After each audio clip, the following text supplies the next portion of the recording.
ഇപ്പം മഴ പ്രശ്നമല്ല. പാലങ്ങാടിക്ക് പോകുന്നോണ്ടാ ആണോ? അന്ന് തിരിച്ചു പോരുമ്പോൾ ചെറിയൊരു പൊടിച്ചിലുണ്ടെങ്കിൽ അമ്മ പറയല്ലോ, മഴ ചോരോ നോക്കട്ടെ എന്നിട്ട് പോകാ. ബൾബൊന്ന് മിന്നിയാ പറയും ഇടി വരുന്നുണ്ട്, ഇടി പോയിട്ട് പോകാന്ന്. അങ്ങനല്ലേ പറയല്? ഇവിടുന്ന് അങ്ങോട്ട് പോകുമ്പോൾ മഴ ഇടിയൊന്നും പ്രശ്നമല്ലേ, തിരിച്ചു വരുമ്പോൾ മാത്രമേ ഇതൊക്കെ പ്രശ്നമുള്ളൂ ആണോ? ഉത്തരം തരൂ, എനിക്ക് അട്ടത്തേക്ക് നോക്കാനല്ല പറഞ്ഞത്. ഉത്തരം തരൂ, പറയേ. ഒന്നും മിണ്ടല്ല. ഇപ്പൊ നല്ല മഴ, അപ്പൊ എങ്ങനെയാ പോവുക? മഴ ചോരട്ടെ അമ്മ പറയും പോലെ. എന്നിട്ട് അമ്മ അങ്ങനെയല്ലല്ലോ പറയല്ലേ, കുറച്ചുകൂടി കാത്തൊക്കെ മഴ ചോരു, മണ്ണോ നിക്കട്ടെ. ഒരു ഇല അനിയ പറയാം വലിയ കാറ്റാന്ന്. കാറ്റൊക്കെ അടിക്കത്തില്ല, കാറ്റും മഴയൊക്കെ കഴിയട്ടെ എന്നിട്ട് പോകാം.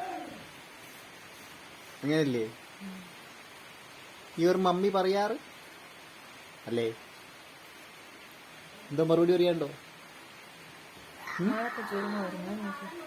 മഴ മഴ ചോരട്ടെ അത് മാറ്റിയാ പോരെ?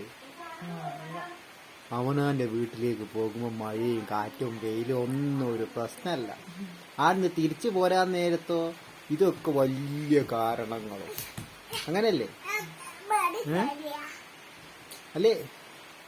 നീ അമ്മനെ വിളിച്ച് പറയും ഇവിടെ മഴയാണ്, ഞങ്ങൾ മഴ ചോർന്നിട്ട് വരാൻ പറ്റുമോ നോക്കട്ടെ.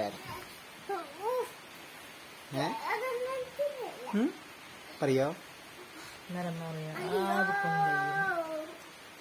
അതാ പറഞ്ഞേ, അങ്ങോട്ട് പോകുമ്പോ ഒന്നും പ്രശ്നമല്ല, ഇങ്ങോട്ട് വരുമ്പോ മാത്രമേ ഇതൊക്കെ പ്രശ്നമുള്ളൂ അല്ലേ?